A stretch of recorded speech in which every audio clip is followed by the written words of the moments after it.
génie! Cet homme est un génie, c'est Mozart sur les skis! Oui, le 5 sur 5 pour Justine Breza, c'est la folie dans les tribunes! C'était un martin pêcheur, et bien là, c'est un martin tireur! Un drôle d'oiseau qui s'envole avec une carabine dans le dos! Il a oublié de mettre des balles dans ses chargeurs apparemment, c'est bien dommage. Ce début de saison est complètement fou, chers auditeurs. La première victoire individuelle pour les Français. Marthe Holzbou qui s'affirme, Johannes Beu qui dévisse, ou presque. Des fusées en Biélorussie, les relais bleus qui assurent, et le Grand Bornand qui se profile. Ce nouveau podcast débrief spécial Orphilsen ne va pas manquer de sel. Pour analyser tout ça, à mes côtés, c'est le grand retour du patron. Salut Romain, comment vas-tu ? Salut Damien, ouais ça va nickel, je t'ai pas trop manqué la dernière fois. Mais bien sûr que si, tu nous as tous manqué. Et d'ailleurs, Romain, je crois que tu auras l'occasion d'en parler pendant ce podcast, mais ton petit coup de gueule contre les nouvelles couleurs des dossards distinctifs, il semble que ça a porté ses fruits. Exactement, là j'ai vu ça jeudi ou vendredi, là ça m'a ensoleillé ce week-end. Tu as réussi à influencer l'IBU, notre podcast commence à peser lourd, je crois. Exactement, voilà. Donc, ouais. Bon, on accueille également pour ce podcast le dossard bleu, Raphaël, bien sûr. Comment ça va, Raph, en forme ? Salut, bah écoute, super en forme, un magnifique week-end de biathlon qui a fait bien plaisir. Ouais, on s'est bien éclaté ce week-end, on va très très vite en parler, bien sûr, pour compléter ce trio magique. Il a de la neige jusqu'au museau depuis quelques jours, mais il n'a pas loupé une miette de ce week-end de biathlon. C'est l'alpin de notre équipe. Salut Émeric, comment ça va ? Eh ben ça va très bien, écoute Damien, super content de ce week-end dans l'ensemble, et puis content de retrouver le patron aussi, parce que la semaine dernière, tout seul face à 2 filles, j'ai pas fait le poids. Ouais, c'était pas facile. D'ailleurs, vous l'aurez compris, chers auditeurs, une équipe très masculine. Pour ce débrief, on embrasse Aurélie et Marine au passage, qui nous rejoindront très vite sur des prochains podcasts. D'ailleurs, je crois qu'on aura l'occasion de croiser certains d'entre vous, je crois, au Grand Bornand en fin de semaine. Marine y va, qui y va d'autre ? Moi. Il y a Marine qui va être là-bas en tant que bénévole, il me semble. D'accord. Et moi, je vais être là-bas en tant que spectateur. Donc, j'aurai peut-être l'occasion de croiser quelques-uns de nos auditeurs. Bah, bien sûr, vous aurez la casquette. C'est bon pour vous repérer. Je sais pas si je pense que j'aurais peut-être plutôt un bonnet. Un bonnet, d'accord. Bon, Romain, il faut préparer les bonnets biathlon live pour c'est en cours. La fin de semaine. Ok, pas de souci. Allez, on passe au sommaire, bien évidemment. Les résultats, tout d'abord, on reviendra sur ces 3 jours de course autrichienne. On commencera par les Bleus, une fois n'est pas coutume. Les Bleus qui nous ont agrémenté de très belles performances ce week-end. On a eu la première victoire individuelle, donc de Quentin Fillon-Maillet.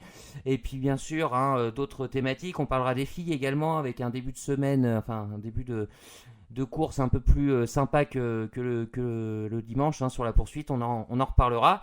Ensuite, on basculera sur la course au gros globe, tout en parlant un peu des Français, notamment chez les hommes, bien évidemment. On essaiera de comprendre ce qui se passe pour notre bon vieux Johannes Beu, que nous avons perdu depuis le début de la saison. Et puis on parlera aussi des dames et de son pendant norvégien Marthe Holzbou qui elle semble en pleine forme. On fera un petit point bien sûr sur le programme de la fin de semaine. Il y aura de la Coupe du Monde et de l'IBU Cup. Donc encore une fois, vaste programme. Ne perdons pas de temps. C'est parti pour ce nouveau numéro de Biathlon en live. Jingle.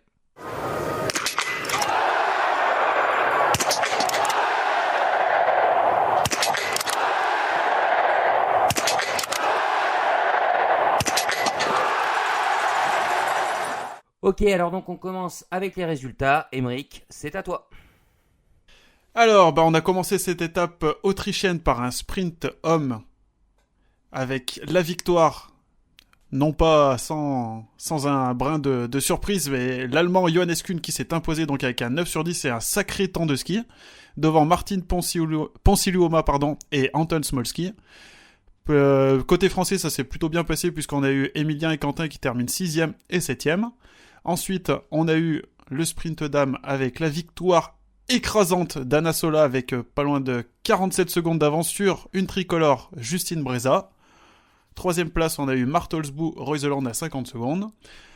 Alors, ensuite, le samedi, on a eu le droit en premier lieu à la poursuite homme qui a vu un doublé tricolore, pas bien loin du triplé. Ouais, mais photo finish. Limite, on y a c'est pas passé loin. Et donc, on a eu victoire de Quentin Fillon-Maillet devant Émilien Jacquelin. Et à la photo finish, donc Samuelson qui est d'un demi-pied devant Simon Détieux. Le même jour, on a eu le droit au relais dames qui a vu la Suède s'imposer dans la Russie et la France. Et enfin, en clôture le dimanche, on a eu le droit donc en premier lieu au relais hommes qui a vu une nouvelle victoire de la Norvège devant encore une fois la France et encore une fois la Russie. Et enfin, pour terminer cette étape en Autriche, on a eu une poursuite dames avec la belle remontée de Martelsbourg-Oisland qui s'impose devant Anna Sola et Elvira Heuberg. Merci Emeric. Allez, on commence donc par les Bleus. Hein. On inverse un peu par rapport à d'habitude. Et puis on va commencer honneur aux hommes pour les performances de ce week-end. Donc la première victoire individuelle de la saison, elle est signée Quentin Fillon-Maillet, auteur d'un très très bon week-end en général. Après 2 premières étapes un peu plus mi-figue mi-raisin, on retrouve notre expression favorite. Alors la question que je voulais vous poser, est-ce que vous pensez que la saison de QFM est réellement lancée après cette 3e étape ? Ouais, je pense que Quentin a enfin lancé donc sa saison. Ça ressemble un peu au même scénario que l'an dernier. Quentin avait aussi lancé sa saison après ce week-end à Orpheus où il avait gagné sur la poursuite, encore aussi devant Émilien Jacquelin. Et on a senti un Quentin très soulagé après cette poursuite. Je pense que ce début de saison était très difficile pour lui. Il s'est posé beaucoup de questions. On sait que au niveau de sa forme, sa carabine qui a été cassée le week-end dernier, alors qu'en plus il y a des ouvertures au niveau du classement général avec un Johannes Beu qui n'est pas encore au top. Donc clairement ce début de saison n'était pas à la hauteur que pouvait espérer Quentin. Et ouais, on sent que la machine est de nouveau en route. Il a fait un bon sprint, même s'il n'est pas sur le podium. Donc une très bonne poursuite et également un très bon relais où il n'est pas parti loin de rattraper Vettel Christensen. Donc comme l'an dernier, on sent que cette étape autrichienne ça a été un boost pour lui là et on sent que sa saison a enfin pu débuter comme il le voulait. Il a marqué de gros points et il a refait pas mal de retard au classement général là. Donc on a hâte de le voir au Grand Bornand où aussi il réussit plutôt pas mal. Ouais. Ouais, non, c'est clair, on a vu enfin un week-end où il sort pas du top 10. Déjà, ça fait extrêmement plaisir. Il récolte beaucoup de points. Il ressort aussi avec le meilleur temps du sprint, si je me trompe pas. Meilleur temps de ski. Sur troisième. Ou pas loin des meilleurs temps. Ouais, temps, voilà. de Il a moins de 2 secondes. Ouais, derrière Kuhn, avec Émilien Jacquelin, ouais. Ouais. Sur la poursuite, on sait que sur la fin, dans les derniers mètres, il a dû relâcher un peu, mais sinon, il met un sacré temps de ski aussi. Et le relais, comme tu disais, Romain, il revient sur Vettel. Après, on sait que Vettel, dans les derniers tours, c'est un très très gros finisseur. Mais je crois entre le moment où il prend le relais et la sortie du dernier tir, je crois qu'il lui reprend pas loin de 30 secondes au total. Ouais, 30-40 secondes environ, ouais. Ouais, il fait des tirs sur l'ensemble du week-end très propres. Ouais, et puis il prend sa première victoire de la saison. La poursuite, Emeric, c'est un chef-d'œuvre, sa poursuite là. Ouais, la poursuite, elle est magnifique, quoi. Et on commençait à entendre parler des gens qui polémiquaient sur sa phrase à l'arrivée. Pour moi, il y a zéro polémique. Il est juste hyper content de sa victoire. Et je trouve ça tout à fait normal qu'il s'exprime comme ça et qu'il ait envie de dire je suis le meilleur. Effectivement, il a été le meilleur. Pour moi, je pense que c'est un soulagement, c'est le fait qu'il est... Peut-être il y a un manque de confiance en lui, peut-être. Du fait qu'aussi, peut-être la lumière soit aussi prise aussi par Émilien Jacquelin. On sent que il a du mal, c'est un peu toujours un peu l'éternel second dans l'équipe. Il était derrière Martin Fourcade. Là, après le départ de Martin, il était le leader normalement de l'équipe.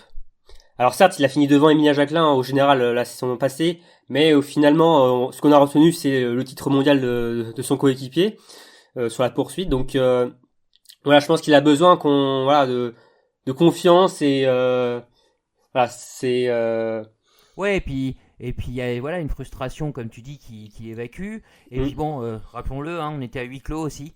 Peut-être qu'on l'aurait pas entendu avec une foule en délire. C'est ça. Ne change rien. Non, les gens qui polémiquent là-dessus, c'est ridicule. Ouais, quoi. non, là il y a pas de raison. En plus, il y a aucune arrière-pensée dans sa phrase. Oh non, ouais. évidemment que non. Il y a zéro débat, je pense. La bêtise des réseaux sociaux. C'est ça. C'est monté en épingle. Donc pour vous, c'est clair, la saison de Quentin est lancée. Et tant mieux. C'est vrai que c'est une super nouvelle. Donc il se relance sur ce week-end-là, il se relance au général. Donc c'est tout bénef tout bénef pour lui. Bon, déjà, dès le sprint, ça sentait bon, hein, parce que 2 fautes, c'est beaucoup sur un sprint. Mais terminer 7ème avec 2 fautes, c'est... Bah, on voit la différence avec Östersund, hein, où il était quand même beaucoup moins bien positionné. Là, il est dans le coup. Enfin, clairement, c'est le même week-end que l'an dernier. Enfin, il a été parti aussi, il avait terminé dans les mêmes eaux. Avec Emilien Jacquelin, par contre, il partait beaucoup plus loin, enfin en termes de temps, à quarantaine de secondes, si je dis pas de bêtises. Et après, il refait une remontée. Alors ça ne fait pas à main sur main comme il y a un an, mais il fait une super prestation sur les skis, il est intouchable. Et ce dernier tir, enfin tu vois quand il est en confiance, quand il est dans une dynamique positive, il est, je peux pas envie de dire seul sur sa planète, mais en tout cas, il est clairement au-dessus, quoi. Il est vraiment au top. On aurait dit vraiment un dernier tir à la Martin Fourcade, là, en confrontation directe, où il veut faire exprès de lâcher la première balle pour faire craquer l'adversaire, et, enfin, vraiment, c'était assez impressionnant, je trouve, ce dernier tir. Vraiment, j'avais l'impression de revenir quelques années en arrière et avec un autre francophone, quoi. C'est vrai. Les gars, vous en avez parlé justement, Emilien Jacquelin, hein, qui fait peut-être justement un peu d'ombre à Quentin Fillon-Maillet. Ben là, justement, il était peut-être un peu plus en retrait de lui, médiatiquement parlant, ce week-end. Et pourtant, Emilien Jacquelin, hein, avec ses résultats, il a réalisé un magnifique week-end sur le plan comptable. Et la question que je voulais vous poser, hein, c'est est-ce qu'Emilien Jacquelin en jaune au Grand Bornand, on peut en être certain? Alors, moi, je vais peut-être commencer là-dessus sur, justement... être certain, non, mais en tout cas, je pense qu'il va vraiment... Mais si, Raph, lâche-toi, dis-le. Non, mais en tout cas, on aimerait beaucoup. Et mais moi, je le vois bien, par contre, faire une énorme performance sur la poursuite, un peu. Enfin, je pense qu'il a vraiment, il a envie de démontrer il est capable de refaire des gros coups et notamment une victoire, parce que c'est vrai qu'il court un peu depuis depuis son titre, pardon, de la poursuite sur une autre victoire, et à chaque fois il est proche mais il l'est pas. Ça m'étonnerait pas qu'il fasse un gros coup justement au Grand Bornand. Mais par contre, je pense qu'il faudrait quand même que Samuelsson contre-perf pour qu'il récupère ce dossard, parce que Samuelsson a quand même un peu d'avance sur lui. Un petit peu d'avance. On y a cru, hein, dans la semaine autrichienne, hein, que ce soit sur le sprint ou la poursuite, on a sorti les calculettes un peu. Et puis ça. C'est passé à 2 places près. Hein. Ouais, à deux places près, hein, donc ça se joue pas en grand chose. Et puis peut-être un facteur déterminant aussi pour Emilien, au-delà de son talent et de ses qualités, hein, c'est qu'il sera à domicile et on commence à le connaître. Emilien Jacquelin, il est jamais aussi bon que dans ces grands moments, justement, en grande compétition ou devant un public qui va le pousser comme un dingue, quoi. Donc c'est vrai ça va être un peu l'attraction de cette étape, on attend ça avec impatience. Donc en résumé, Raph, hein, tu y crois, mais tu attends de voir le plus la performance de Samuelsson, c'est ça? C'est ça, c'est exactement ça. Ok. Bon, on suivra ça de près, hein, bien évidemment, dès le sprint, où potentiellement Emilien peut récupérer ce dossard jaune, hein, qu'il porterait sur la poursuite. On va pas trop vite, on suivra ça dès vendredi. Tiens, un dernier thème sur les bleus, hein, chez les hommes. Autre performance non négligeable, hein, cette deuxième place en relais derrière des Norvégiens assez intouchables. Sans revenir sur les performances globales du relais, moi je voulais faire un petit focus sur le lanceur de ce relais, là en l'occurrence c'était Fabien Claude, hein, comme à Östersund. Il ne semble pas indiscutable justement à ce poste-là. Est-ce que vous pensez qu'avec Antonin Guigodin, hein, qui n'a pas encore été testé, il y a débat? De là à dire qu'il y a débat, je sais pas, mais moi je sais que j'ai une préférence personnelle pour Anto. Alors je sais pas, c'est peut-être le côté affectif qui joue beaucoup là-dessus. Mais je préfère voir... j'ai rien contre Fabien, mais je préfère voir Anto dans le relais. J'ai l'impression qu'il... Je sais pas, sur les relais, c'est un peu le maillon pas essentiel, mais... Le Eric Lesser. Voilà, qui fait le lien un peu entre tous. C'est, je sais pas forcément l'assurance touriste, mais je sais pas s'il pour moi, il a une place spéciale dans ces relais tricolores. Et j'ai l'impression qu'il manque quelque chose quand il n'est pas là. Et je pense... du plus profond de moi, peut-être que je me trompe, hein, que c'est ce qui pourrait permettre aux Français d'aller chercher les Norvégiens sur les relais à venir, quoi. Après, c'est une impression personnelle que j'ai, je sais pas si vraiment ça pourrait être ça. Je serais pas aussi catégorique sur le fait de choisir Anto, enfin je sais pas, c'est assez mitigé en fait ce que je ressens. Ouais. Alors, en vrai, moi, j'ai plus un avis...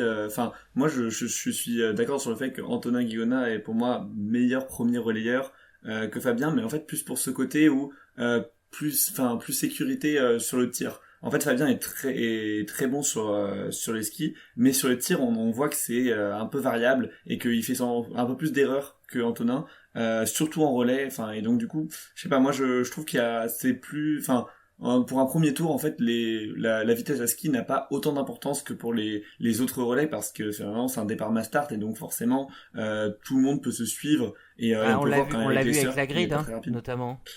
Ouais, avec la grid, avec Eric Lesser. Eric Lesser, c'est vrai que ce qui est, assez impressionnant, c'est qu'il est toujours là en tant que premier relayeur de l'équipe d'Allemagne et à chaque fois, il donne dans les 2-3 premiers à chaque fois. Enfin, c'est assez impressionnant et moi, je trouve que justement, Antonin peut avoir ce même rôle-là, un peu plus, on va dire un peu plus expérimenté, un peu comme finalement, j'aime souvent faire des comparaisons avec des fleurs. J'aime beaucoup la botanique et c'est vrai que il y a certaines fleurs comme par exemple la tulipe qui mettent un peu plus de temps à mûrir et arriver à maturation, pardon. Et là, elles apparaissent toutes rayonnantes et je pense que c'est pareil pour Antonin.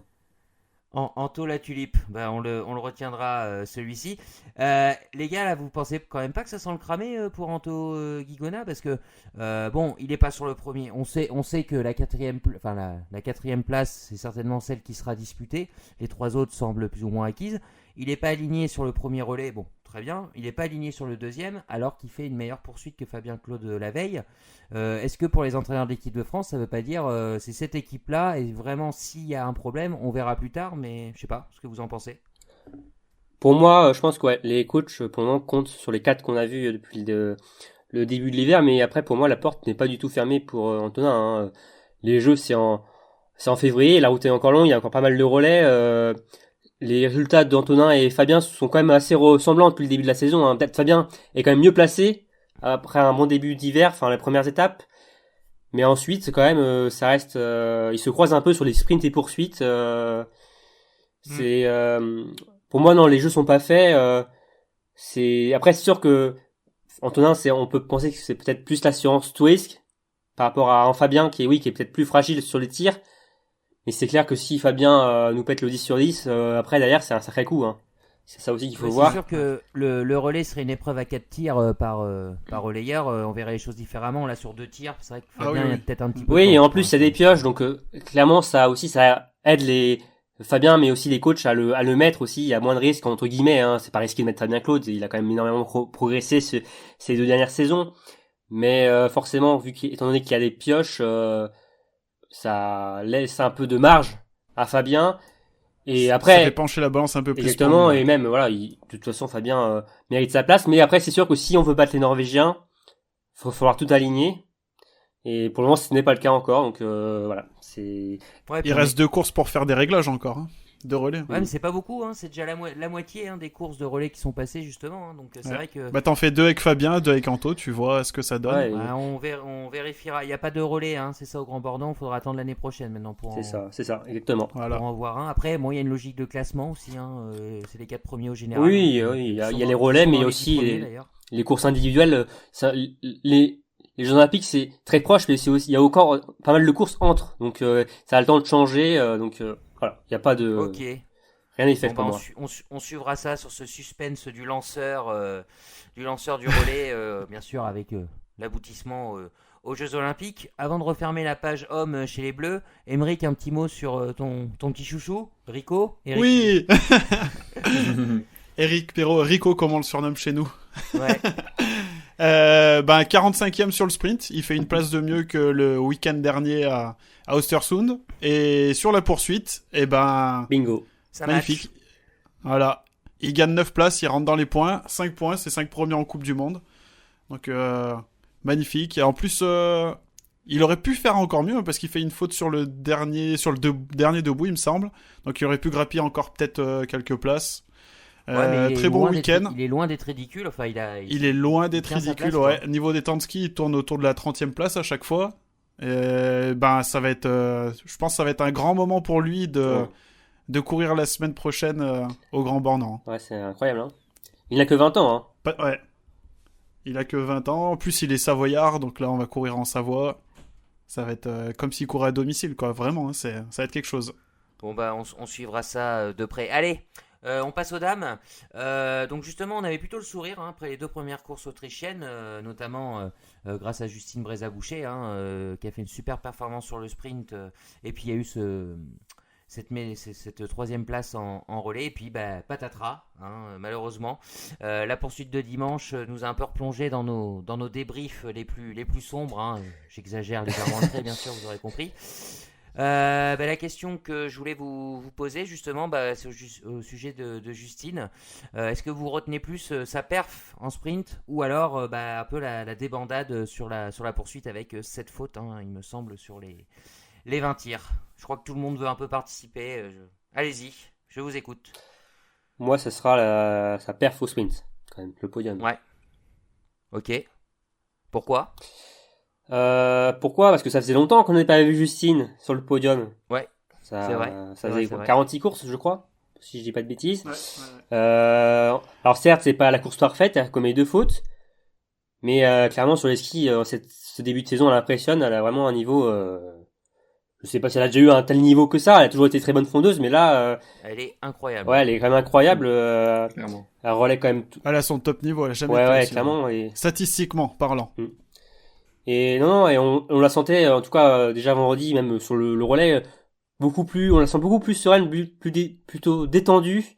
On sent que voilà, elle est beaucoup plus positive, elle prend plus de recul. Et voilà, c'est un peu une autre Justine. Pour moi, qu'on voit ce début d'hiver, il y a des belles choses en place sur le tir, même si bon, ça ne s'est pas confirmé sur la poursuite dimanche. Mais non, j'ai quand même envie de mettre en avant la poursuite le podium de Justine quand même sur ce week-end. Ouais, moi je vais dire pareil, je vais suivre Romain là-dessus et je retiens aussi ce sprint. Mais surtout au-delà de ça, c'est vraiment pour ouais, c'est cette enfin on sent qu'elle a l'envie là de performer. Enfin, je dis pas qu'elle l'avait pas avant, mais on sent qu'elle est encore plus à fond, et c'est vrai que je pense que le fait d'être meilleur temps de ski sur 2 courses d'affilée comme ça doit donner un peu des ailes, mais c'est vrai, enfin je trouve qu'elle est assez impressionnante, et sur le sprint elle a certes profité de pas mal d'erreurs, mais elle a été quand même très très forte sur les planches, et du coup je retiens ça. Je vais pas rajouter grand chose d'autre, hein, ça va être le sprint aussi, moi que je vais plus retenir. Une belle amélioration au tir, surtout sur la rapidité d'exécution de ses tirs. Je crois qu'elle a jamais dû tirer aussi vite, hein. Marine nous le confirmera ou non, mais il me semble que les vitesses de tir ça a bien augmenté. Et surtout aussi, c'est au niveau de ses interviews, je la trouve beaucoup moins... Le mot peut paraître peut-être méchant, mais je la trouve beaucoup moins lunaire qu'avant. Je sais pas quel ressenti vous en avez, vous, mais ouais, carrément. on la comprend mieux quand elle parle, quoi. Elle fait des vraies phrases construites du début à la fin, alors qu'avant elle nous avait habitués à ne jamais finir ses phrases, ou alors partir dans des explications que personne d'autre qu'elle comprenait. Et j'apprécie beaucoup plus ses interviews depuis le début de la saison qu'avant. C'est peut-être signe de quelque chose. Ouais. C'est une autre Justine. Elle semble plus lucide en fait, plus plus en phase avec ses performances et ce qu'elle a produit, et ouais clairement. Non, et puis à son crédit, on peut le dire aussi, il y a début un peu de petite série sur les sprints, hein, déjà elle a fait deux super sprints d'affilée. Le relais de la semaine dernière, c'était pas mal aussi. Là sur le relais cette semaine, c'est plus border, 3 pioches à chaque fois. S'il n'y a pas les pioches, on sait ce que ça peut donner, et puis c'est ce que ça a donné d'ailleurs sur la poursuite. Alors après c'est pareil, encore une fois, elle termine 14e, je crois, non, c'est ça, de la poursuite, je sais plus, dans ses... Oui, 14e. Avec cette faute. Ouais, avec cette faute, quand même. Ouais. Donc, il faut que tout s'aligne. Quand ça s'aligne, ça fait très très mal. Mais voilà, ce tir. Alors, mais bon. Elle a encore du mal à enchaîner, 2 courses. Ouais. 2 courses pleines. 2 courses pleines. C'est ça encore qu'il faut aller chercher pour Justine et même pour les autres françaises. Hein. Ouais, c'est vrai. Allez, on lui met quand même à 7 sur 10. Oui, non, et puis bon, il y a un podium, seconde place, podium en Coupe du Monde. Et en plus, on arrive sur un site qu'elle aime bien, au Grand Bornand, avec sa première victoire, et aussi un podium en 2019. Donc voilà. Si on est très factuel, elle repart avec une deuxième place, une troisième en relais, et une 14e en poursuite. C'est loin d'être un. Oui, c'est la française de ce week-end. C'est voilà. Ouais, c'est ça. Il y a du bon, du moins bon, mais voilà, il y a quand même du positif. Au Grand Bornand, elle est sortie qu'une seule fois du top 10, donc ça présage... ça tombe bien, ça arrive... De belles courses. Ouais, ok. Bon, celle pour qui ça va vraiment, vraiment pas bien, par contre, c'est Julia Simon. Alors est-ce que c'est grave, hein, on l'a vu, hein, vraiment détresse sur le sprint de vendredi. Il y avait une éclaircie, hein, sur Red Ostersund, hein, mais malheureusement sa semaine elle s'est terminée dès vendredi, hein. Je ne sais pas si ça lui est déjà arrivé. Pas qualifié pour la poursuite, sorti du relais, hein. Est-ce que pour vous, Julia doit déjà se tourner sur la prépa des JO en février prochain? Non, parce qu'il faut qu'elle laisse sa place déjà pour les Jeux. Ah oui, pas C'est bête. vrai, Ouais. c'est vrai. Donc non, faut qu'elle Ouais, c'est vrai. faut qu'elle se batte, hein, de toute façon sur la Coupe du Monde, hein. C'est une battante de toute façon. Mais là, elle est dans une dynamique là. C'est un trou sans fond là pour Julia là. On pensait qu'elle avait trouvé des solutions après le relais, c'est ce qu'elle disait. Mais malheureusement là, patatras dès le vendredi, c'est compliqué là pour Julia. Il y avait beaucoup d'attentes sur elle en plus sur cette saison après une dernière saison qui a été quand même alors en montagne russe, mais quand même des choses positives. Elle avait montré aussi des belles choses cet été. Ouais, là c'est un sacré coup dur pour la biathlète des saisies. Ouais. Pour vous, son absence au relais, c'est sanction sportive ou c'est plus Ah oui. pour la protéger? C'est Sportive. logique, hein. Après, Ouais. certes, Ok. le relais a fonctionné l'autre fois, mais après, il y a aussi une logique sportive. Tu peux pas, comment t'expliques ça à Oui. Chloé Chevalier ou même à Corinne Colombo qui font des meilleurs résultats qu'elle en individuel et de ne pas pouvoir les mettre, à un moment, la place aussi se mérite. Ouais. Et au-delà de, enfin, si on se projette un petit peu sur le week-end prochain au Grand Bornand, pas sûr qu'elle fasse partie de la Mastart du dimanche, hein, pour le moment. Bah, faut qu'elle fasse une grosse perf pour être peut-être dans les 5 Faut qu'elle meilleurs. fasse, ouais. Ouais. Et avant tout ça, moi j'aurais bien aimé poser une question, c'est savoir, est-ce que selon vous, ça aurait été peut-être pas plus mal de faire l'impasse au Grand Bornand, sachant que, je m'explique, hein, parce que on est à Ouh domicile, là là, Emery, on sait, explique-toi. on est à domicile, on sait que les supporters français sont très très durs. Si elle fait encore un week-end pas top et que, imaginons, elle se qualifie pas pour la Mastart et même pire, même pas pour la poursuite, est-ce que ça serait pas contre-productif de la laisser courir à domicile et de se faire lyncher par les Non, je suis pas par les d'accord. pseudo-supporters français? Je suis pas d'accord, non. Non, parce que, enfin, c'est l'objectif. Et ça, il y a les jeux, mais les Français ont aussi l'objectif de tous de briller, enfin, de performer, de courir au Grand Bornand, parce qu'ils ont quand même ça dans le viseur depuis des mois. Et de priver Julia de ça, même si la dynamique est négative, ce serait encore lui mettre un coup sur la tête, là. Clairement, je Ouais, pense que... ça peut servir Ouais. d'électrochoc, hein, aussi, hein, le Grand Bornand. Oui, et même après, Ouais, mais moi, tu parles du lynchage. Alors, c'est sur les réseaux sociaux, sans doute. C'est tout le temps comme ça. Enfin, voilà, voilà, il y a des cas le particuliers. lynchage, mais même le côté de se dire j'ai complètement Mais fort même, à domicile, justement, moi j'ai vraiment peur que ça se passe. Après, tu vois, les gens sont différents en bord de piste, tu vois, sur place. Là, même si elle se rate, elle sera quand même supportée et ça lui fera du bien, je pense. Même si, voilà, les performances seront pas là, ça, voilà, ça sera quand même une bonne expérience pour elle, même si, oui, je peux comprendre ta question, mais pour moi, non. Pour moi, il y a pas, enfin, pour moi, il y a pas débat en tout cas. Elle doit y aller pour même mentalement.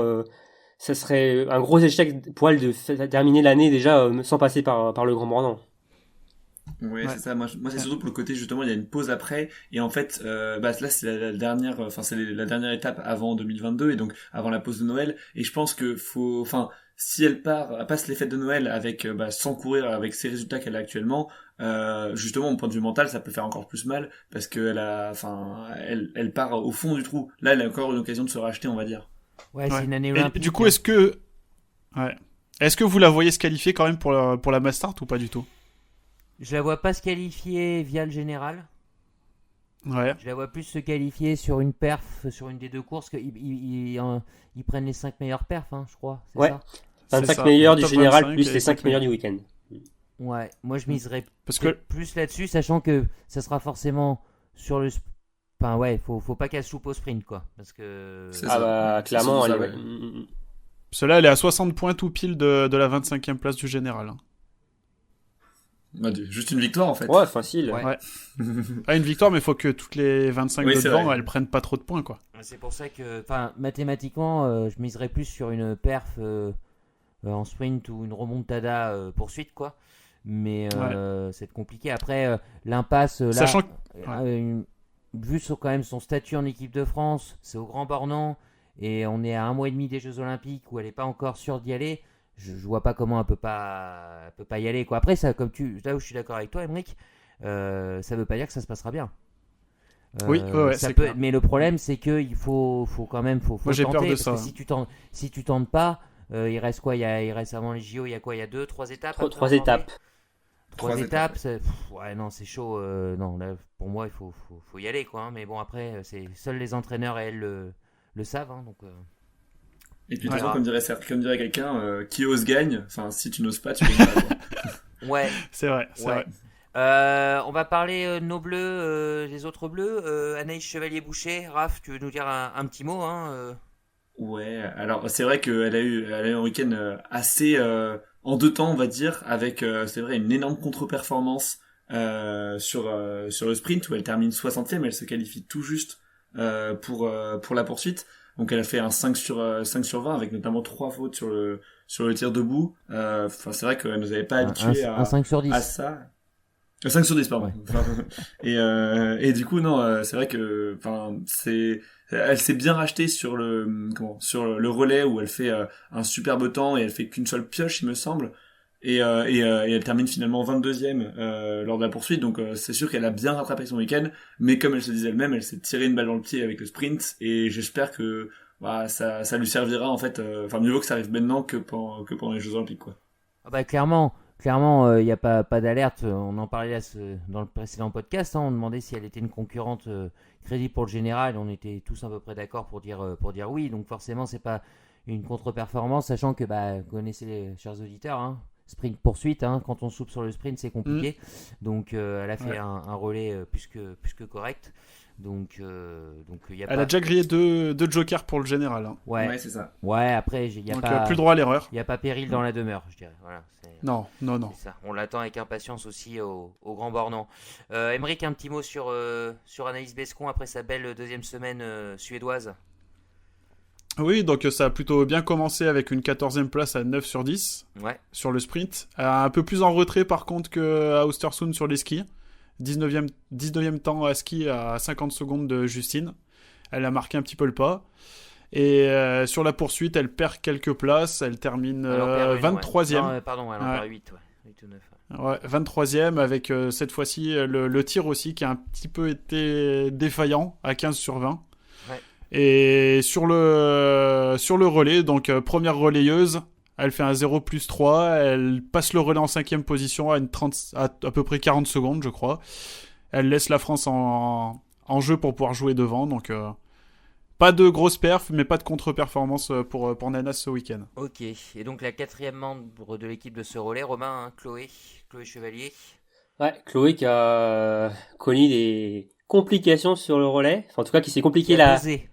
Oui, qui a buzzé en tout cas, qui a fait réagir et qui s'est fait extrêmement peur sur le relais en oubliant ses transpondeurs. On C'est- sait tout ce que c'est maintenant. Ouais, c'est ça exactement, les transpondeurs, pour ceux qui ne savent peut-être pas encore, c'est ce que mettent les athlètes au niveau des chevilles, qui permet après que les biathlètes apparaissent sur le data, les visuels, l'infographie au niveau des chronométrages pour savoir où ils sont en piste. Et du coup, Chloé avait oublié ça. Et alors elle a eu peur, elle s'est dit peut-être que je vais disqualifier l'équipe et tout. Finalement non, ça a été. Mais c'est quand même compliqué la tâche sur le tir en ayant ces mauvaises ondes négatives en pensant à ça, et du coup ça a été assez compliqué pour elle, et même après le relais a quand même été difficile pour toute l'équipe, hein, mis à part pour Anaïs Chevalier-Boucher qui avait fait le travail, mais sinon pour l'ensemble du week-end de Chloé Chevalier, il y a sur le sprint, elle a terminé 25e avec un 8 sur 10. Et enfin, sur la poursuite, elle avait plutôt bien démarré, mais finalement, à la fin, était beaucoup plus compliqué, et il en manquait un peu sur les skis, donc elle a terminé à la 36e place avec un 17 sur 20 à plus de 2 minutes 40 de la vainqueur. Et puis pour Chloé Chevalier, un sprint au Grand Bornand qui va être sprint poursuite décisif, hein, parce qu'elle est 31e au général, hein, donc elle est pas loin, hein, pour la masse. Ouais. Donc exactement. forcément, elle aura un peu Elle cette joue gros. pression-là. Pour ça, Caroline Colombo un petit peu plus loin, ça sera plus compliqué, Romain. Ouais, pour Caroline. Alors Caroline, c'est un week-end mitigé parce que alors, elle est arrivée sur la Coupe du Monde le week-end précédent. Elle avait terminé 70e du sprint. Ça a été une grosse déception pour la Française avec 4 fautes. Elle s'est parfaitement reprise ce vendredi en terminant 21e avec une erreur. Elle est dans le coup sur les skis cet hiver. Hein. Elle a fini, je crois qu'elle a 32e temps de ski sur le sprint. Mais malheureusement, un peu comme à l'image de l'équipe sur la poursuite, elle a connu une dernière course très compliquée en terminant 50e avec 8 fautes. Donc là, ça a été une course très très compliquée, mais je pense que quand même sa place pour le Grand Mornan est certainement assurée quand même avec cette 21e place sur le sprint. Ouais, juste pour revenir rapidement sur le cas des transpondeurs de Chloé. Déjà, j'ai été étonné. Enfin, j'aurais pensé que l'Allemagne aurait porté recours. Enfin, je sais pas, fait quelque chose. Donc, je sais pas mais non, mais si c'est possible y a des ou pas. sécurités. De toute façon, c'est comme en vélo, parce que des fois, le transpondeur en vélo, il est posé sur le cadre du vélo. Mais quand ils changent de vélo, ils l'ont plus. Et pourtant, les temps sont pris. Ouais, c'est vrai. Donc, il y a toujours, en fait, dans chaque truc de chronométrage, il y a des cellules de secours. Donc, c'est des sécurités en fait, hein, les transpondeurs. Hein. C'est plus pour la télé. Ok. Ouais. Et par contre, j'ai pas trop aimé sa réaction quand elle a dit ouais, c'est aussi la faute de l'organisation. Ouais, t'es grande, hein, c'est pas ta première année en Coupe du Monde, tu dois savoir que tu dois prendre tes transpondeurs avant le début de la course. Enfin, j'ai pas trop, ouais, j'ai trouvé ça un peu facile de dire ouais, c'est un peu aussi la faute de l'organisation. Un petit peu vexé. Après, c'est vrai que logiquement, quand il y a je sais pas s'il y a un contrôle technique de ça auprès de l'IBU avant chaque course, quoi. Mais ouais, c'est pour ça qu'on a tous. À la fin des courses, je sais qu'ils montent sur un petit truc là, c'est des gens des bénévoles qui leur enlèvent. Ouais. Mais au départ, apparemment non. Hein. Non, ils doivent le mettre avant de partir. Ok, allez, on referme la page bleue, on va passer à la course au Gros Globe. On reparlera des bleus, bien évidemment, dans cette course au Gros Globe. Avant de débattre sur les sujets de la semaine autrichienne, Aymeric, tu nous fais un petit point sur le général ? Ouais, pas de souci. Donc, on va commencer par les dames. Donc, Martelsboot, toujours dossard jaune depuis sa prise de pouvoir. Tout simplement. Elle pointe en tête avec 276 points, soit 38 points d'avance sur Anna Sola et Dinara Limbekova, donc les deux Biélorusses qui sont juste derrière, et elles ont un point d'écart entre les deux. Notre première tricolore, c'est Justine, qui pointe 9ème avec 175 points. Chez les hommes, Sébastien Samuelsson, donc qui a pris le dossard jaune et qui compte un total de 250 points.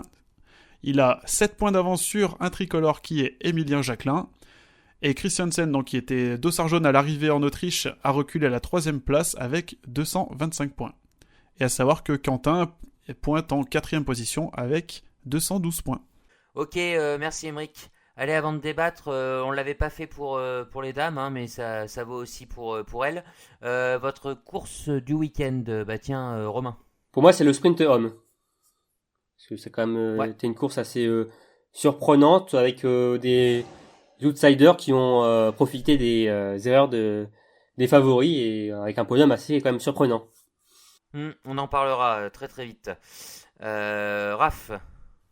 Alors pour moi c'est la poursuite homme parce que pour moi j'ai vraiment adoré suivre cette course. Il y avait de la tension, du suspense, que ce soit du coup pour le sprint ou pour la 3ème place.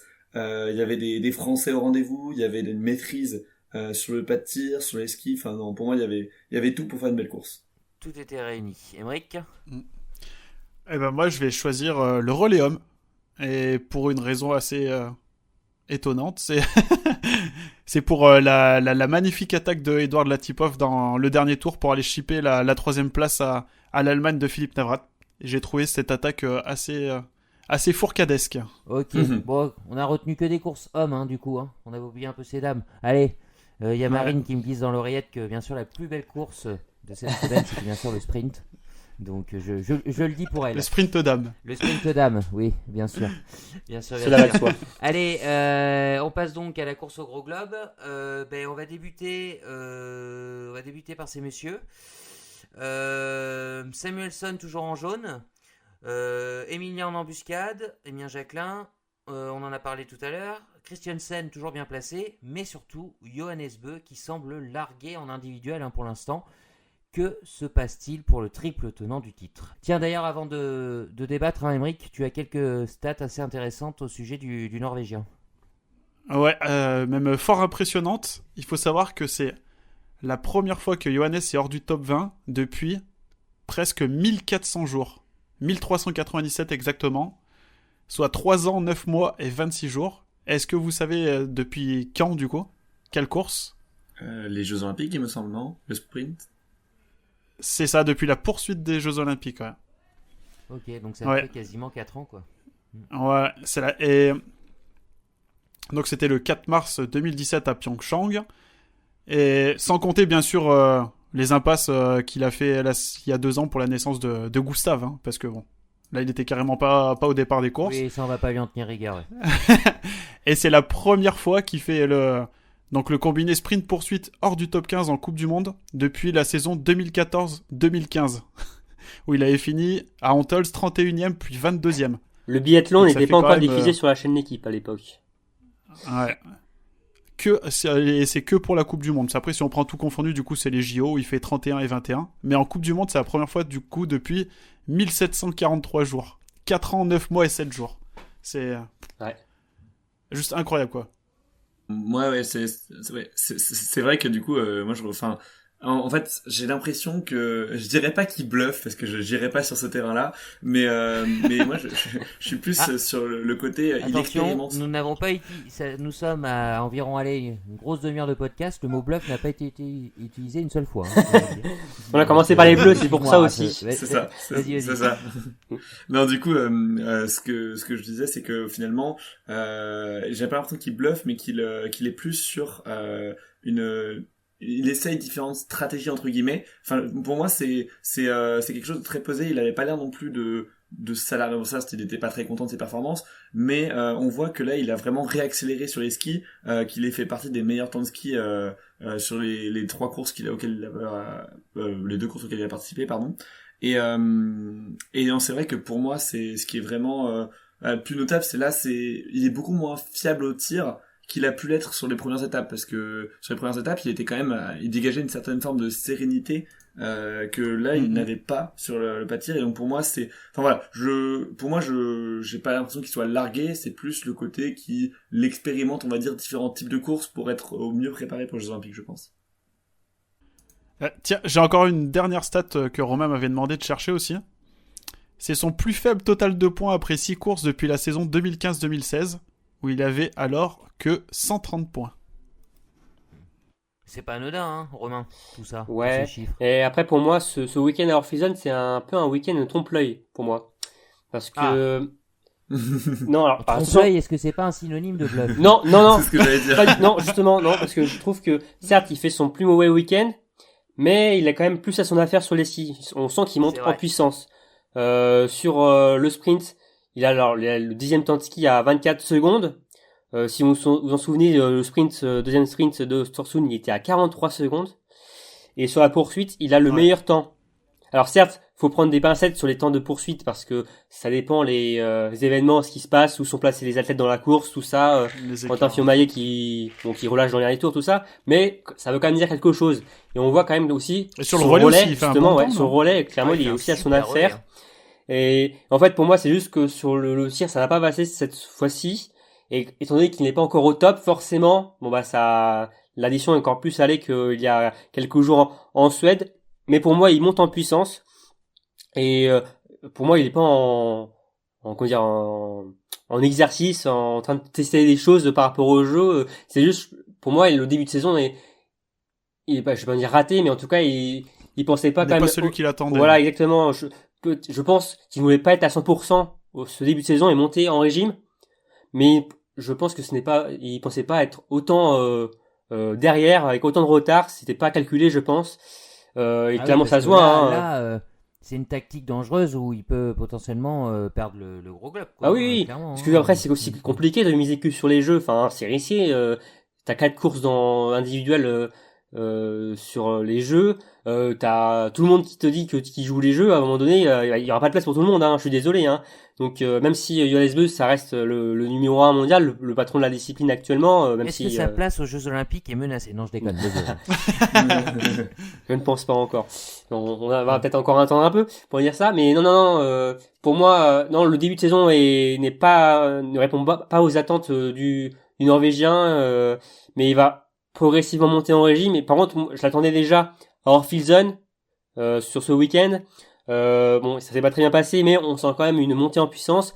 Mais je la sens surtout ce week-end au Grand Bornand, où clairement là, alors certes c'est en France, mais il est à la maison au Grand Beau. Hein. C'est sa piste. Alors, c'est ça. Et puis il va adorer justement et la concurrence. c'est clairement là, on va avoir, je pense que si Johannes Beu est vraiment au top ou pas. Enfin, clairement si voilà, c'est.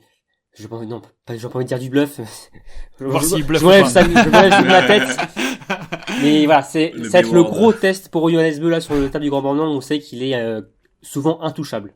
On a entendu aussi peut-être des petits problèmes de fart du côté de l'équipe norvégienne. Ça, c'est valable pour l'ensemble de l'équipe. Je sais pas s'il y a quelqu'un qui a un peu plus de détails là-dessus. Bah ouais, ils ont parlé à la télé avec Simon Fourcade sur l'A21, qui disait que ouais, peut-être que le fait d'avoir retiré les farts les plus fluorés, ça aurait finalement un peu rééquilibré les choses au niveau des nations. Alors qu'on entendait cet été, je crois que c'était Tariebeu qui disait que fluor sans fluor ou pas, de toute façon, la Norvège est la plus grosse artillerie, en tout cas la plus grosse connaissance en termes de fartage, ce qui est vrai. Voilà, ils ont beaucoup de connaissances et qu'ils auront donc encore de l'avance par rapport aux autres nations. Bah finalement, on a l'impression que c'est l'inverse, qu'ils ont du mal, oui, que ça se rééquilibre et qu'ils finalement ils ont peut-être du mal à trouver les solutions. Sur le 3e tour du sprint, apparemment les Norvégiens disaient que ils ont beaucoup souffert en piste au niveau du matériel. D'ailleurs, pour en parler comme exemple, Johannes Beu a perdu 31 secondes sur le dernier tour, ce qui est quand même énorme, sur Johannes Kuhn. Ouais. Alors que sur le premier tour, il a le meilleur temps avec Loginov, et sur le deuxième, il a 9 secondes 4. Donc on voit qu'il y a clairement une baisse de régime. Alors peut-être qu'il avait démarré à fond dès le début et qu'il a souffert un peu de l'altitude, que l'adaptation a été compliquée par rapport à Östersund. De toute façon, hein, le fartage, hein, c'est aussi précis que de la mécanique de Formule 1. Hein, c'est une vraie science. Hein. C'est ça, et donc ouais, on sent qu'il y a un équilibre entre les nations, et on le voit avec des nations comme la Biélorussie qui s'invitent, aussi la Finlande. Enfin, clairement, ouais, ça a un peu rebattu les cartes, et ouais. Il manque les Allemands, les Américains quand même. Ils repartent un peu à zéro, les Américains, ouais. Mais ouais, désolé, Emmerich, hein, toujours pas. On sent que ouais, il y a plus la marge qu'ils avaient auparavant, et même je sens, même tu vois, un Johannes Beu au top, on a l'impression il pourra pas coller les 20-25 secondes comme il le faisait auparavant, quoi. C'est sûr. Donc, mais ça fait bizarre, hein. Je sais pas ce que vous en pensez, hein, en regardant la poursuite de dimanche, de voir que le gros de la tête est parti. On joue déjà la victoire, le podium est joué, puis on voit notre Johannes qui est encore en train de tirer, et puis on voit du rouge s'afficher, hein, sur sa plaquette. Enfin, c'est des trucs, moi personnellement, j'ai pas le souvenir d'avoir vu ça cette saison un peu, mais il y a depuis 4-5 ans, ça n'existe plus, ça. Enfin, c'est une grande première.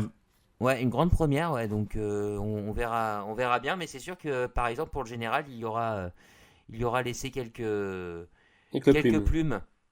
Ouais, ok. Autre thème que je voulais voir avec vous justement sur cette semaine de compétition chez les hommes, notamment le sprint de jeudi avec ce podium assez incroyable.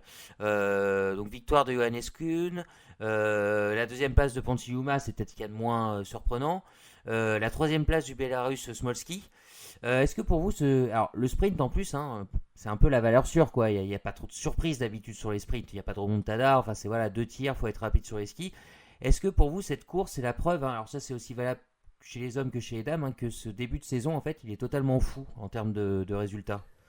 Ouais, clairement. Alors, en fait, ouais, enfin pour moi fou n'est pas le meilleur terme. Pour moi, c'est plus, en fait, c'est assez logique dans le sens où, quand t'as une grosse échéance comme les Jeux Olympiques, les états de forme sont pas toujours les mêmes, car les athlètes veulent briller, certes, pendant les courses avant les Jeux Olympiques, mais il y a aussi ce côté de arriver, avoir son pic de forme pendant les Jeux Olympiques. Donc je pense que ça explique aussi c'est que peut-être certains, il est possible que certains favoris et ne soient pas vraiment à leur maximum au bout de la 3e semaine de compétition. Donc voilà, moi je dirais plus sur ce phénomène-là en fait. Je suis pas totalement d'accord quand même, parce que même si oui il y a les jeux en visu que les grosses nations ont comme objectif, généralement quand même tu retrouves les grosses nations tout le temps aux avant-postes. J'ai pas souvenir d'avoir vu les Norvégiens autant en difficulté en 2018. enfin, je rappelle, Johannes Beu était au top de sa forme au mois de décembre 2017. Il était à la bataille avec Martin Fourcade. Pour moi, non.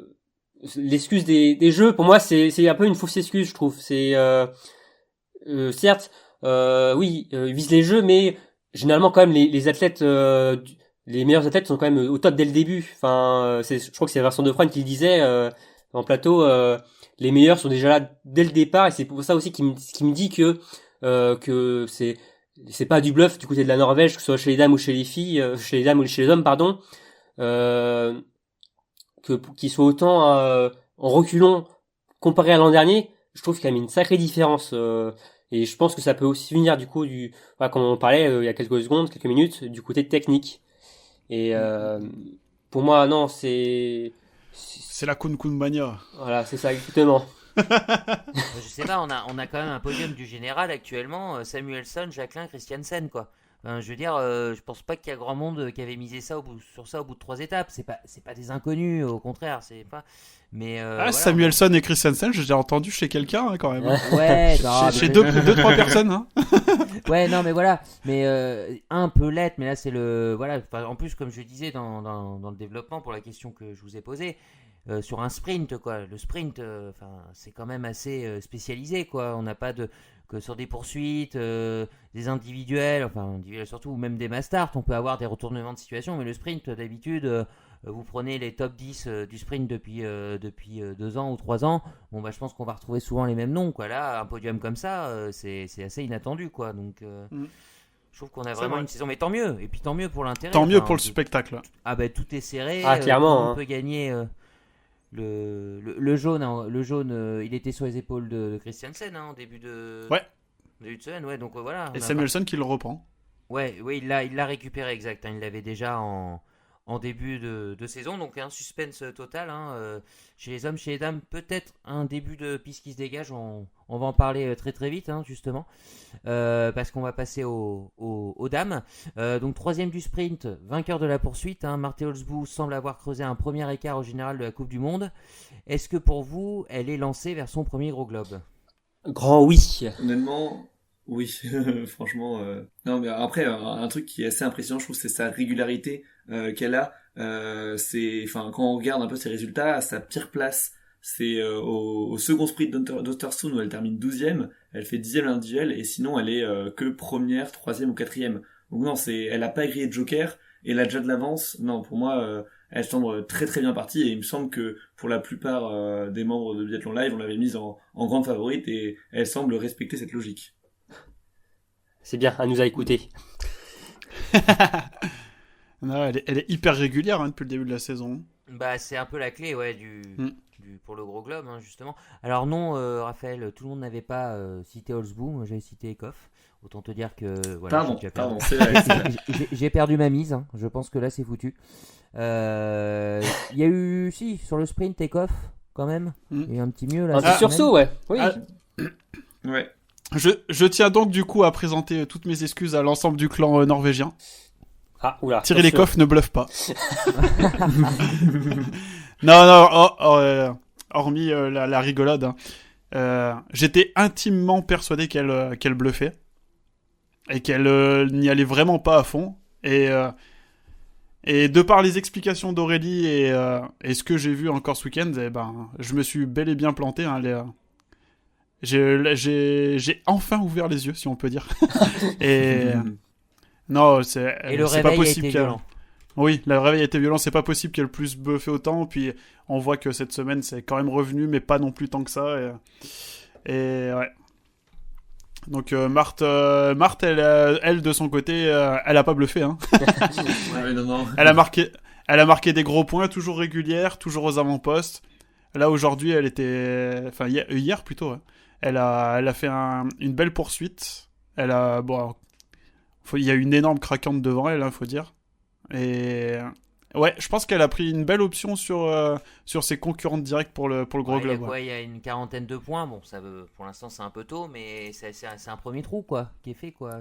Ouais, et sur Anna Sola qu'on n'a jamais vu sur le devant, en tout cas en régularité, jouer un classement général, pour le moment c'est une première pour la Virus sur ce début de saison, donc on sait pas trop ce que ça va donner. Justement, Romain, très bonne relance. Tu parles d'Anasola, justement, c'est la question que je voulais vous poser. Hein. C'est un peu la comète de cette semaine dans tous les sens du terme. Hein. Alors, un sprint incroyable.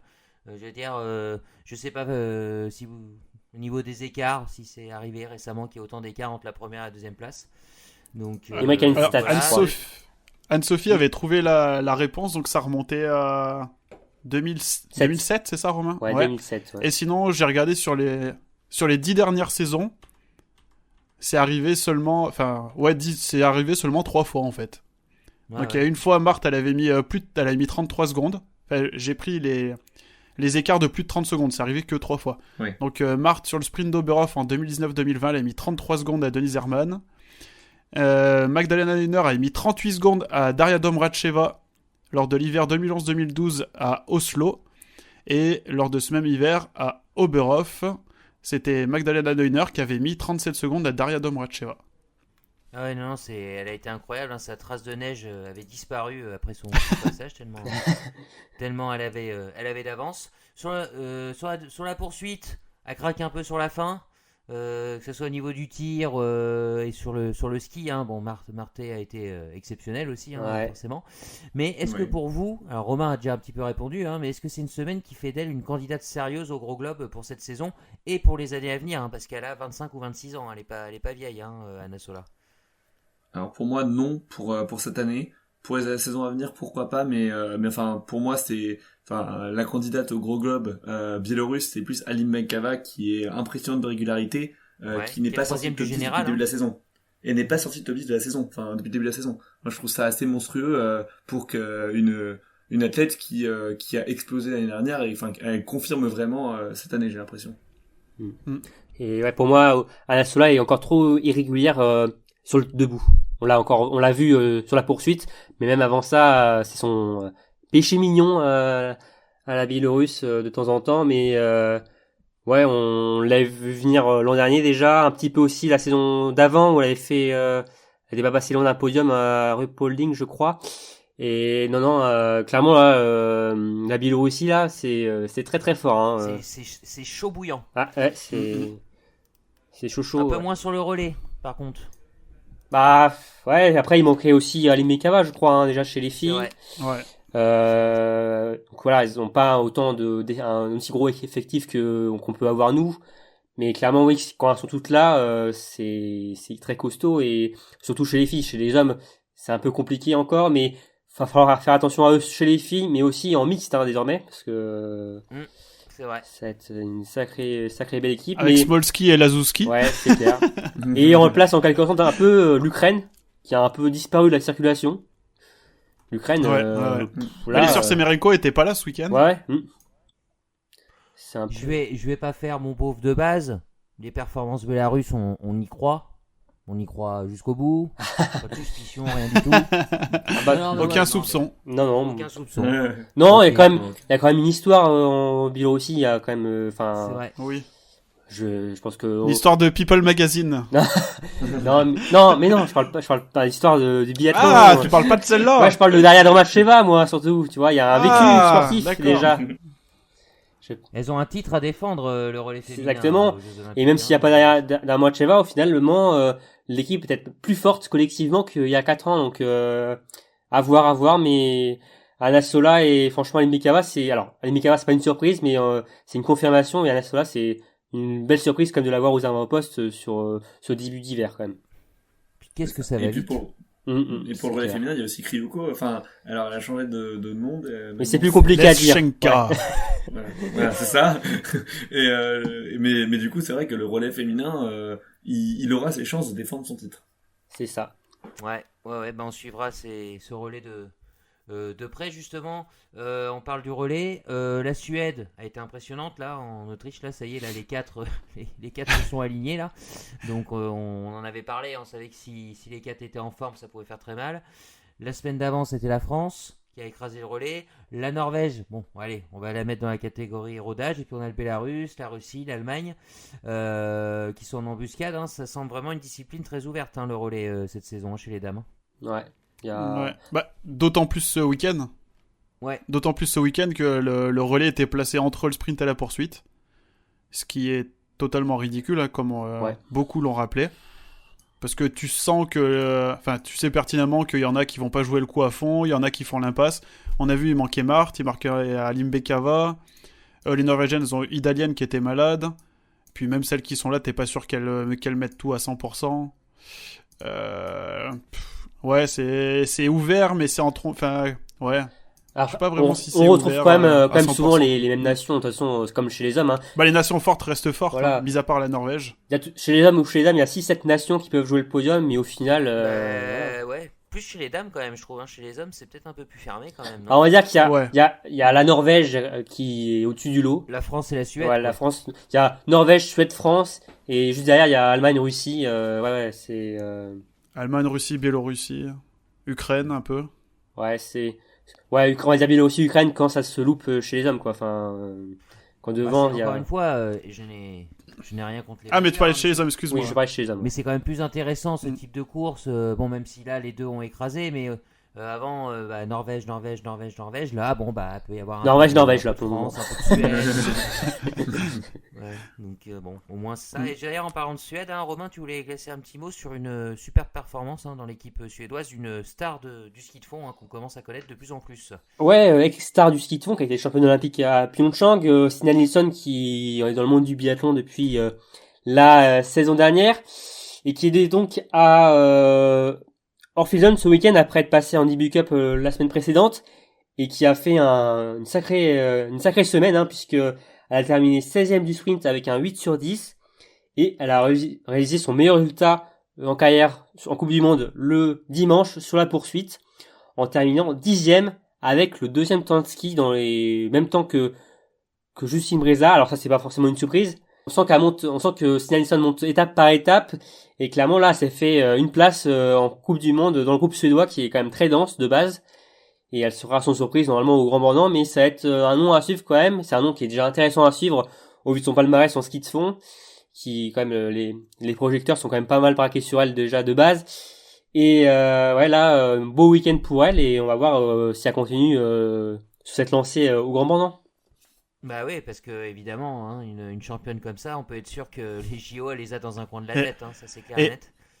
Et étant donné qu'elle met des moins bons temps de ski que Justine, est-ce que vous n'allez pas dire que Justine pourrait faire championne olympique de ski de fond? Alors, on a vu, ce débat-là, on l'a vu plusieurs fois. Hein, c'est souvent compliqué, hein, des biathlètes qui partent en ski de fond, ça donne pas sur les temps. Non, mais je rigole. C'était... Oui, non, mais après, c'est une question qu'on se pose régulièrement. Hein, voilà. Ouais, je suis sûr qu'elle pourrait faire des gros résultats. Hein. Et pourquoi Stina Nilsson a pas le meilleur temps de ski à chaque course, même si elle fait un 2 sur 20? Ah, justement, elle est a pas l'habitude encore de courir avec une cara. C'est ça, ouais. La gestion de l'effort, ouais, aussi. Genre en ski de fond, oui, c'est pas fractionnement, entrecoupé ça, le tir. ouais. Donc, Et je crois qu'elle était plus spécialiste en classique, Nilsson en ski de fond que... Non, mais je veux dire, ça peut être pareil pour Justine dans l'autre sens, quoi. Peut-être que le fait d'avoir un tir pour se poser 1 minute 10 à chaque fois, ça lui permet de repartir. Là. C'est pas le même effort, ouais. C'est pas du tout le même effort. C'est pas le même effort. Pas du tout, ouais. La petite victoire personnelle de la semaine, c'est pour Romain, hein, qui était très très énervé contre les nouveaux dossards qu'il trouvait horribles, les dossards distinctifs. Hein, et ça y est, Romain, nous sommes revenus à la base des beaux dossards jaunes et rouges cette semaine en Autriche. Victoire pour... je veux dire pour moi. Victoire pour le peuple. Je pense que pour beaucoup... pour le biathlon. Je pense pour beaucoup, ouais, que oui, on a... Moi, j'appréciais pas forcément ces dossards distinctifs demi-blancs, enfin, couleur du dossard de base et... T'as quand même envoyé des colis piégés à l'IBU avec les photos des dossards. Hein, exactement. Bon, alors, normalement, ils étaient piégés, ouais, mais il devrait pas y avoir de soucis. J'ai rien mis de dangereux dans les colis. Mais non, mais je trouve ils sont quand même plus classe les dossards jaunes entiers, enfin ou rouges. Ah bah oui. C'est un vrai dossard de leader, ça. Ouais. Ah bah on revient aux fondamentaux. Et je pense que c'est pas une surprise qu'ils aient changé. Ils ont mis ça à un dossard entier. Comme c'était le cas avant, donc non, c'est beaucoup mieux, c'est beaucoup plus visuel et c'est beaucoup plus visuel à la télé aussi pour nous les spectateurs parce que clairement dossard jaune, demi-jaune, c'était quand même beaucoup plus compliqué à distinguer pour les téléspectateurs. Donc c'est une bonne chose pour moi, je trouve. C'est Samuelson, on n'en a pas parlé d'ailleurs, Emric, si tu veux nous faire un petit rappel d'Ossard Bleu, hein, Samuelson, il va tripler ses couleurs la semaine prochaine, enfin cette semaine. Oui, on va avoir, peut-être, je sais pas comment ils vont s'arranger, l'occasion d'avoir un Samuelson bleu, rouge, jaune. Harlequin. Aux couleurs de la Roumanie. Ouais, c'est un peu ça, ouais. On va voir ce que ça va donner, hein. Ça va être peut-être Harlequin. Ouais. On verra. Samuelson qui est donc aussi en tête du dossard bleu. Hein. Chez les dames, c'est Elvira Heuberg, hein, donc rien d'étonnant. Hein. C'est avec Mine aussi au général. Ouais, on regardera s'il y aura ce triple dossard ou pas. En vélo, c'est différent. C'est le deuxième du classement qu'il prend quand le premier peut pas. Ouais, quand le premier peut pas. Mais bon, après, tant qu'ils nous font pas comme en ski alpin où ils ont tous un dossard rouge au départ, ça arrive souvent, ça aussi. Ouais, franchement, si on regarde pas le truc marqué numéro 1, je sais plus ce qu'il y a de marqué en ski, on sait pas qui est dossard rouge, quoi. Hein. Mais c'est un petit peu différent. Okay, donc on vérifiera le dossard de Samuelson au départ du sprint de vendredi. Allez, on va clôturer pour les débats. Justement, on va parler de la semaine qui arrive. Un programme assez chargé. On commence par la Coupe du Monde, donc avec cette étape au Grand Bornand. Exactement. Le retour du biathlon au Grand Bornand, on se souvient l'an dernier, ça avait été annulé. Et là, cette saison, ça va être ce week-end une grande fête avec le public en bord de piste. Et en plus, quel week-end, quelle course. Le programme royal. C'est ça, exactement. Ouais. Avec donc jeudi, un sprint dame à 14h15. Le vendredi, on enchaînera aussi avec les hommes sur un sprint à la même heure. Le samedi, ce sera le jour des poursuites, 13h pour les dames et 15h pour les hommes. Et le dimanche, des courses tant attendues. Tadam. Voilà, le feu d'artifice, les courses des reines et des rois. À 12h45, la Mastart dame et à 14h45, la Mastart homme pour conclure cette année 2021 de biathlon. Et ça ira très vite, hein, parce que derrière ces deux Mastart, c'est les vacances pour les biathlètes, donc je peux vous dire qu'à mon avis, ils vont pas tarder à franchir la ligne. Voilà. Motivé. IBU Cup en Autriche. Ouais. Alors ils ont après une semaine de pause, donc l'IBU Cup va reprendre pour une dernière étape en cette année 2021. Ça sera du côté donc d'Obertillac en Autriche. Alors ça va commencer le jeudi avec des individuels. Nous aurons ensuite le samedi des sprints. Et le dimanche, on conclura avec des relais mixtes classiques et mixtes simples. Et on n'oublie pas également les plus jeunes, la Junior Cup qui part en Italie. Et qui reste même en Italie. Qui reste. Et oui, ils sont tellement bien là-bas qu'ils ont une deuxième semaine gratuite en Italie. Et ça commence déjà dès mercredi avec des sprints. Le vendredi, nous aurons droit à des relais mixtes. Et le samedi, les fameux super sprints. On les adore, les super sprints. Ouais, voilà. Donc vous l'aurez compris, hein, une grosse semaine de biathlon à suivre, hein, bien évidemment. Tous les résultats, les réactions, ça sera sur le site de biathlonlive.com, donc n'hésitez pas à nous suivre. Et ben nous on va terminer donc ce podcast en étant très très pressé de débriefer le prochain week-end à domicile. On est chez nous, il faut le dire. En Terre Sainte. C'est une étape, voilà, toujours ça. Et puis on essaiera d'avoir aussi les réactions de nos petits camarades qui seront sur place au plus près de l'événement. Les gars, merci à vous pour votre participation, et puis reposez-vous un petit peu là en ce début de semaine, parce que le programme va être chargé, il faudra être au top physiquement pour à partir de mercredi. Exactement. Voilà. Oui. Au top. Et puis comme d'habitude, n'hésitez pas à nous laisser vos impressions sur les différents réseaux, les pouces verts, les partages, on aime tout ça. Et on se donne rendez-vous à très vite pour un nouveau numéro de Biathlon Live. Ciao. Salut. Salut. À plus.